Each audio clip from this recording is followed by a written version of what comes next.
আসসালামু আলাইকুম। হাসিনার রায়, হ্যাঁ? গতকাল আজকে ১৭ই নভেম্বর ২০২৫ আপনার একটার সময় রায় পড়া শুরু হয়েছে সম্ভবত ৩টার দিকে শেষ হইছে। তো ৩ জন বিচারক আপনার কন্টিনিউ এই রায় পড়ছে এবং ২০০০ কত পৃষ্ঠা যেন।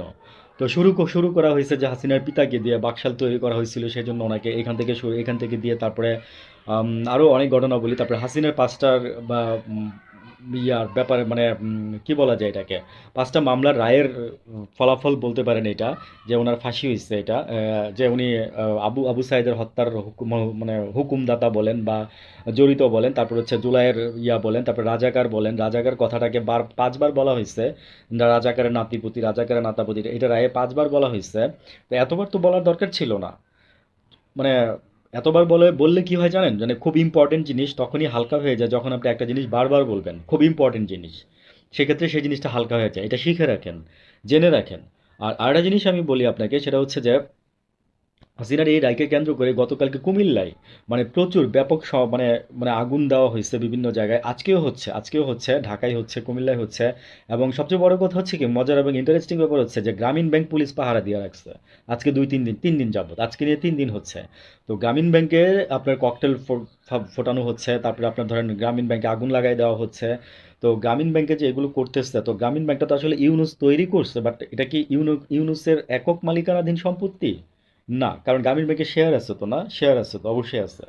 তো আর গ্রামীণ ব্যাংক তো মনে করেন যে আওয়ামী লীগ আইসা তো মনে করেন যে ওই যে ইউনুসকে মনে করেন যে লাথি মেরা পাশে মনে করেন যে খেদাইও দিছিল। তো আপনারা যারা আওয়ামী লীগ হয়ে যারা গ্রামীণ ব্যাংকের উপরে মনে করেন যে আক্রোশ দেখাচ্ছেন, বুঝে না বুঝে হোক, আমি এখানে এই আরেকটা ল্যাঙ্গুয়েজ ইউজ করবো যে শিক্ষিত অশিক্ষিত, ঠিক আছে? বুঝে না বুঝে এবং শিক্ষিত অশিক্ষিত যারা এই কাজগুলো করতেছেন না, তারা শুধু অজ্ঞতা এবং মূর্খতার পরিচয়ই দিচ্ছেন। মনে রাখবেন, সম্পত্তি কারোর একার হয় না। সম্পত্তি জাস্ট আপনার মানে ঘুরে তোলা হয় এখানে, কিন্তু আমি এখানে ডিটেলস ভাই আমার ২ মিনিটে বলা হবে না, ১ মিনিটে বলা হবে না, তাই আমি স্কিপ করে গেলাম। জেনে নিয়েন লাগলে অন্য জায়গা থেকে। তো শুধু এটা বললাম না যে গ্রামীণ ব্যাংকটা যে আপনারা এই যে ক্ষয়ক্ষতিটা করতেছেন, এটা শুধু করতেছেন, এটা ইউনুসের কিছুই আসে যায় না ভাই। এটা কি ইউনুসের কিচ্ছু আসে যায় না, বিশ্বাস করেন। খবর নিয়ে দেখেন, তারপরে গিয়ে আরেকটা ঢিল মাইরা ছুঁড়েন। এখন গ্রামীণ ব্যাংকে যারা কর্মকর্তা আছে, আমার ভাইও আছে, হ্যাঁ, মানে ম্যানেজারের পোস্টে আছে একটা ব্রাঞ্চে, তো পাহারা দিয়ে রাখছে, গ্রাম্য পুলিশ দ্বারাও পাহারা দিয়ে রাখছে।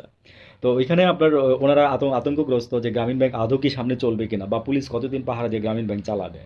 কারণ ওদের কিস্তি আনতে যাইতে হবে, ঋণের কিস্তি আনতে বাইরে যাইতে হবে।